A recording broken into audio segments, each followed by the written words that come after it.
आप सभी लोगों का स्वागत है आपके अपने परिवार फ्यूचर ऑनलाइन क्लासेस सोनपुर में। आज हम इस वीडियो में बिहार डीएलएड एंट्रेंस एग्जाम 2024 से रिलेटेड जो है महत्वपूर्ण बिंदु के ऊपर बात करने वाले हैं, जो कि आप सभी लोगों के द्वारा बार बार पूछे जा रहे हैं और ऑलरेडी हमने इसके ऊपर बात किया था, लेकिन एक बार जरूर और इसके ऊपर बात कर ले ताकि आपके मन में बैठे हुए जो भी भ्रम मिथक और जो भी आपकी दुविधा है, परेशानी है, वह दूर हो जाए।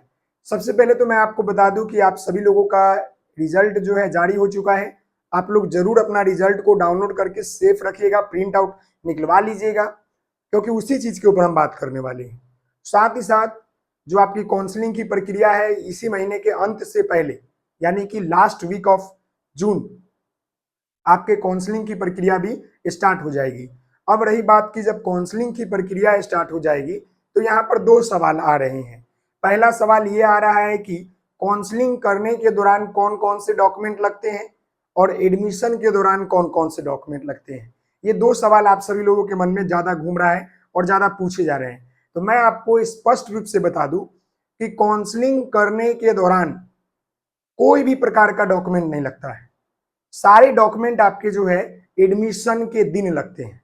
बस स्पष्ट यह लाइन समझ लीजिए। और अभी हम जो बात करने वाले हैं वह बात करने वाले हैं डीएलएड एडमिशन डॉक्यूमेंट के ऊपर कि आपके डीएलएड में जो एडमिशन होने वाले हैं सेशन आपके 24 से 26 के, उसके जो एडमिशन की प्रक्रिया में डॉक्यूमेंट लगते हैं वो कौन कौन से डॉक्यूमेंट लगते हैं, ताकि आप लोग अपना प्रिपेयर कर ले। आपको पता होनी चाहिए कि हाँ भाई, अब ये मत बोलिएगा सर कि बताए नहीं। अब कितने ऐसे बच्चे हैं जो एडमिट कार्ड को लेकर परेशान है। मैंने पहले ही चिल्ला चिल्ला कर बोला था कि कम से कम 2 एडमिट कार्ड डाउनलोड करके रखिएगा, बहुत काम आएगा। अब उनको एप्लीकेशन नंबर याद नहीं है तो कहाँ से एडमिट कार्ड, कहाँ से रिजल्ट देखेंगे, तो इसमें तो मैं भी कुछ नहीं कर सकता। अब बोर्ड ऑफिस जाइए।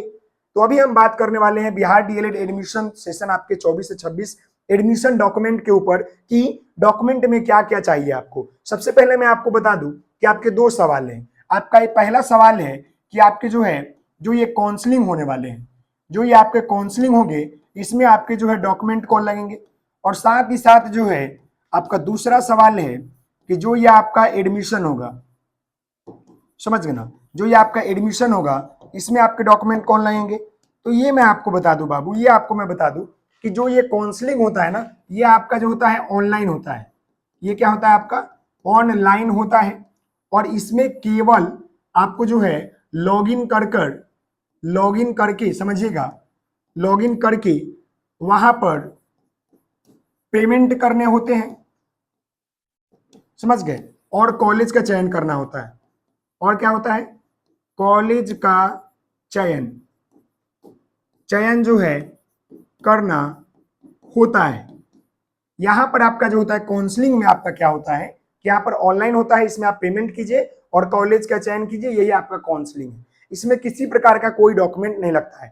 ऑलरेडी आपने जो है फॉर्म भरा था तो उसमें 12 का डिटेल दिया था और ग्रेजुएशन का डिटेल दिया होगा, 10th 12 और ग्रेजुएशन का डिटेल आपने दिया होगा कि 10th में मेरे रोल नंबर ये है, मेरा नाम ये है, मेरा नंबर इतना, ये ऑलरेडी आपने दिया होगा। अब बात रही कि डॉक्यूमेंट आखिर कब चेक होता है, तो डॉक्यूमेंट की जरूरत कब पड़ती है। तो ये जो होता है एडमिशन के दिन जो है, जिस दिन आप एडमिशन लेने जाइएगा ना, इस दिन आपका जो है डॉक्यूमेंट जो है वेरिफिकेशन होता है। क्या होता है आपका डॉक्यूमेंट जो है वेरिफिकेशन होता है। और अगर इसमें अगर आपका डॉक्यूमेंट वेरिफिकेशन में अगर डॉक्यूमेंट नहीं रहता है तो फिर आपका एडमिशन वो नहीं लेंगे, या किसी तरह की दिक्कत होगी तो फिर आपको 7 दिन का समय देंगे, नहीं तो फिर आपका एडमिशन रद्द हो जाएगा। समझ गए। तो यह बात क्लियर हो गया होगा कि जो ये डीएलएड एंट्रेंस एग्जाम 24 है, इसमें आपको कौन कौन से डॉक्यूमेंट लगेंगे। तो वह डॉक्यूमेंट केवल किस दिन दिखने को लगेगा, वह केवल आपका एडमिशन के दिन लगेगा। बाकी आपको काउंसलिंग कर सकते हैं, उसमें कोई दिक्कत नहीं है। काउंसलिंग के लिए कोई एडमिट डॉक्यूमेंट नहीं लगेंगे, वो केवल आपका काउंसलिंग जो है ऑनलाइन प्रोसेस होता है, जहां पर लॉगिन कीजिए, पेमेंट कीजिए, कॉलेज का चयन कीजिए और ऑलरेडी आपका सब कुछ पहले से भरा रहेगा, क्योंकि साइट पर ऑलरेडी आपका पहले से ही फॉर्म आपने फिल कर रखा है। समझ गए।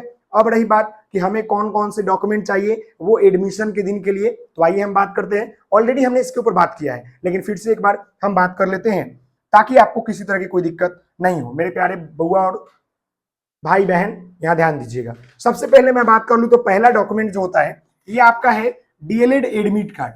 अब ये मैं आपको बता दूं, देखिए बहुत सारे बच्चों के पास डीएलएड एडमिट कार्ड होगा और मैंने आपको बोला था कि एडमिट कार्ड कम से कम 2 प्रति रख लीजिएगा, एक आपका सेंटर पर जमा ले लेगा, एक आपके पास रहना चाहिए। अब रही बात कि यह इंपॉर्टेंट है कि नहीं, तो देखिए यह इंपॉर्टेंट आपका 50-50% है। बहुत जगह जो है आपसे मांगेंगे, बहुत जगह नहीं भी मांगेंगे। तो अगर जिन बच्चों के पास है वो तो ठीक है, और जिन बच्चों के पास नहीं है तो वो बच्चे परेशान नहीं होंगे। समझ गए? क्लियर है?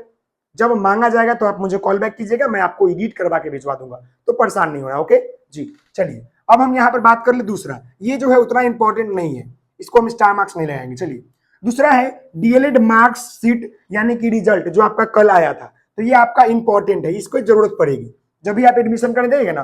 तो डीएलएड का मार्कशीट यानी कि जो कल रिजल्ट आया ना उसका आप लोग प्रति निकाल लीजिएगा। तभी मत बोलिएगा सर 10 दिन बाद 15 दिन बाद कि सर मेरा रिजल्ट भी गायब हो गया है, कि अब हम कहाँ से लाए, तो अपना सर फोड़िएगा, मैं माफी चाहूंगा। ओके चलिए आगे देखिएगा, अगला यहाँ पर है काउंसलिंग फॉर्म सीएफ, ये भी बहुत जरूरी है।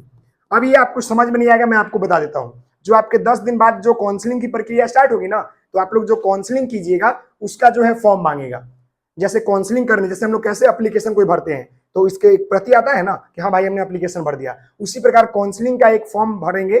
10 दिन बाद काउंसलिंग स्टार्ट होगा तो उसका एक प्रति आप निकाल कर रख लीजिएगा सेफ जोन में, ताकि वो एडमिशन के दिन आपसे मांगेगा कि हाँ भाई आपने काउंसलिंग किया था, कौन कौन सा कॉलेज लिया था वो देखेगा। समझ गए? तो ये इंपॉर्टेंट है। अगला है काउंसलिंग अलॉटमेंट लेटर, यानी जब आप काउंसलिंग कर लीजिएगा तो जो आपका अलॉट हो जाएगा कॉलेज कि हाँ भाई आपको कौन सा कॉलेज मिला, वो आपका लगेगा, ये भी स्टार मार्क्स लगा लीजिए। उसके बाद जो है अब महत्वपूर्ण चीजें आती है। अब देखिएगा यहां मैं आपको बताना चाहूंगा एक भाई बहुत इंपॉर्टेंट चीज। देखिए डीएलएड कर रहे हैं ना, तो डीएलएड करने के लिए 2 कार्य होता है, यानी कि एक तो हम लोग जो है 12 पर करते हैं और एक हम लोग जो है आपके ग्रेजुएशन पर करते हैं। अब ये समझिएगा, तो अगर आप जो है 12 पर कर रहे हैं तो आपको केवल, अगर आप जो है 12 पर कर रहे हैं तो केवल जो है, केवल समझ रहे, केवल आपको जो है 12 तक का ही डॉक्यूमेंट लगेगा। केवल आपको जो है 12 और 10th का जो है ओरिजिनल सब डॉक्यूमेंट लगेगा। समझ लीजिएगा, ओरिजिनल डॉक्यूमेंट, ये केवल 12 वाले बच्चों के लिए। और वैसे बच्चे जो ग्रेजुएशन लेवल पर कर रहे हैं डीएलएड, समझ गए ना, तो आपको लगेगा 10th का भी, आपको लगेगा 12 का भी और आपको लगेगा ग्रेजुएशन का भी। समझ गए ना, ये तीनों का लगेगा आपका डॉक्यूमेंट, जो भी आपके डॉक्यूमेंट होंगे। क्लियर है? ये बातें समझ गए? तो अब हम आगे बढ़ते हैं। यहां समझिएगा, तो देखिएगा 10th का जो है आपका अंक पत्र लगेगा, यानी मार्कशीट लगेगा और मूल प्रमाण पत्र लगेगा। ये आप सभी लोगों को मिलता है। जो बच्चे सीबीएसई वाले होंगे उनको जो है केवल मार्कशीट मिलता है, और जो बच्चे बिहार बोर्ड होंगे तो उनको एक अंक पत्र यानी कि मार्कशीट और एक आपको पासिंग सर्टिफिकेट भी मिलता है। तो दोनों लगेगा 10th का, और उसी प्रकार जो है 12 का लगेगा अंक पत्र और आपका मूल प्रमाण पत्र। अब रही बात, एक और सवाल है कि इस बार जो बच्चे 2024 में जो है क्या किए हैं कि 12 दिए हैं, तो वैसे बच्चों का मार्कशीट आपका आ चुका है, मैंने पता किया है। मार्कशीट आपका जो है क्या है कि कॉलेज में आ चुका है, ओरिजिनल आपका जो है मार्कशीट आ चुका है, आप लोग कॉलेज से ले लीजिए। मूल प्रमाण पत्र भी आ चुका है, शायद अगर नहीं आया है तो उसके लिए समय आपको मिलेगा, लेकिन आई थिंक मेरे ख्याल से आप लोगों का 12वीं क्लास का जो है, जो इस बार दिए थे बच्चे 2024 में, उनका अंक पत्र और मूल प्रमाण पत्र आ चुका है। क्योंकि मेरे भाई ने भी दिया था और 419 या 15 नंबर लाया था, तो वो भी बोला कल मुझे कि मुझे कॉलेज आना है 12 का मार्कशीट लाने, तो इसका मतलब कि आ गया है, कंफर्म है, मैं कंफर्म हूँ, झूठ नहीं बोलेगा वो। चलिए 12 हो गया, 12 का वही अंक पत्र और मूल प्रमाण पत्र। वहीं पर बात कर ले सीएलसी की बात कर ले। देखिएगा अगर आप 12 पर एडमिशन लेंगे तो आपका 12वां का टीसी लगेगा, नहीं तो सीएलसी लगेगा। टीसी का मतलब ट्रांसफर सर्टिफिकेट और सीएलसी का मतलब कॉलेज लिविंग सर्टिफिकेट। अगर 12 पर कर रहे हैं तो 12 का, और अगर आप ग्रेजुएशन पर कर रहे हैं तो ग्रेजुएशन का देना होगा। क्लियर है? नहीं तो अगर 10th 12 और ग्रेजुएशन में थे कुछ भी दे सकते हैं, कोई दिक्कत नहीं है, ये भी दे सकते हैं। लेकिन हाँ अगर आप 12 पढ़े तो 12 का दीजिए, ग्रेजुएशन पढ़े तो ग्रेजुएशन पर दीजिए, अगर ग्रेजुएशन का नहीं है तो 12 का भी दे सकते हैं, कोई दिक्कत नहीं है। ये बातें समझ गए? उसी प्रकार ग्रेजुएशन पर अगर एडमिशन ले रहे हैं तो इसका अंक पत्र और मूल प्रमाण पत्र और सीएलसी ग्रेजुएशन का लगेगा। क्लियर है? अब हम बात कर ले तो जाति और निवास, ये जो ये लगता है आपका, ये आपका फोटो कॉपी लगेगा।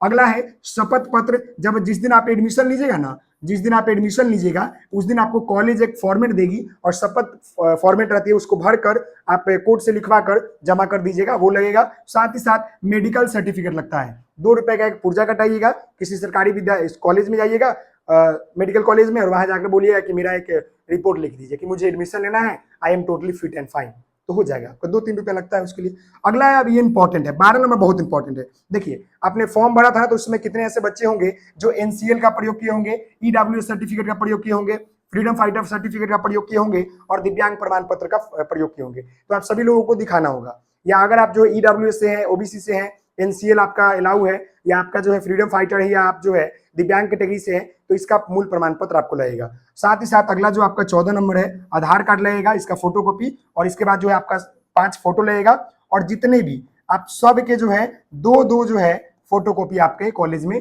जमा होंगे। यानी जितने आपके ये ओरिजिनल डॉक्यूमेंट थे, इसके ओरिजिनल भी और आपके फोटोकॉपी भी जमा होंगे। तो इसके लिए आपको 2 फाइल ले जाना होगा एडमिशन के दिन। तो ये सारी प्रक्रिया जो है आपका डॉक्यूमेंट है जो कि एडमिशन के दिन लगेगा। काउंसलिंग के लिए केवल आपको खोलना है, पैसा पे करना है और वहां पर 30 कॉलेज से चयन करना है, उसमें किसी प्रकार का कोई डॉक्यूमेंट नहीं लगेगा। तो ये मेरी बात समझ गए, आशा करते हैं कि आप मेरी बात समझ गए होंगे। मिलते हैं नेक्स्ट वीडियो में, तब तक के लिए धन्यवाद, थैंक यू सो मच। जय हिंद जय भारत। आप सभी लोग हंसते रहें, मुस्कुराते रहें, पढ़ाई करते रहें, टेक केयर। ओके, जय हिंद जय भारत।